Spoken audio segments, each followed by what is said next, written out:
ବର୍ଷା ଦିନେ ମଧ୍ୟ ଜଙ୍ଗଲରେ ଦେଖାଦେଇଛି ଖାଦ୍ୟ ଅଭାବ। ଫଳରେ ଜଙ୍ଗଲୀ ହାତୀପଲ ଖାଦ୍ୟ ଲୋଭରେ ହେଉଛନ୍ତି ଗାଁ ମୁହାଁ। ଖୋର୍ଦ୍ଧା ବନଖଣ୍ଡ ରଣପୁର ରେଞ୍ଜ ମୟୂରଝୋଲା ନିକଟ କାଞ୍ଚନପୁର ନିକଟରେ 16 ଟିକିଆ ହାତୀପଲ ଡେରା ପକାଇଛନ୍ତି। ସେହି ହାତୀପଲ ମଧ୍ୟରେ ଗୋଟିଏ ଗୋଠ ଛଡ଼ା ଦନ୍ତା ଗୋଠରୁ ବାହାରି ଆସି ଉତ୍ପାତ କରୁଥିବା ଦେଖିବାକୁ ମିଳିଛି। ଗତକାଲି ରାତିରେ ଗୋଟିଏ ଗୋଠ ଛଡ଼ା ଦନ୍ତା ବାହାରି ଆସି ଚାନ୍ଦପୁର ରଣପୁର ରାସ୍ତାର ଶନି ମନ୍ଦିର ଓଭରବ୍ରିଜ ନିକଟ ରାସ୍ତାରେ ଆତଙ୍କ ମଚାଇଥିଲା।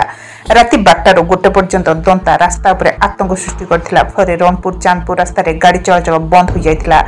ଦନ୍ତା ଆତଙ୍କରେ ସ୍ଥାନୀୟ ଲୋକେ ଆତଙ୍କିତ ହୋଇପଡ଼ିଥିଲେ। ଦନ୍ତାକୁ ଘୋଡ଼ାଇବା ପାଇଁ ଚେଷ୍ଟା କରିଥିଲେ ମଧ୍ୟ ଦନ୍ତା କୌଣସି କଥାକୁ ଭ୍ରୂକ୍ଷେପ କରିନଥିଲା।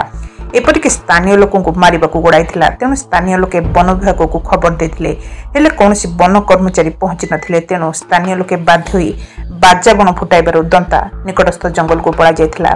Nirakarpur Balangeswar mobile TV.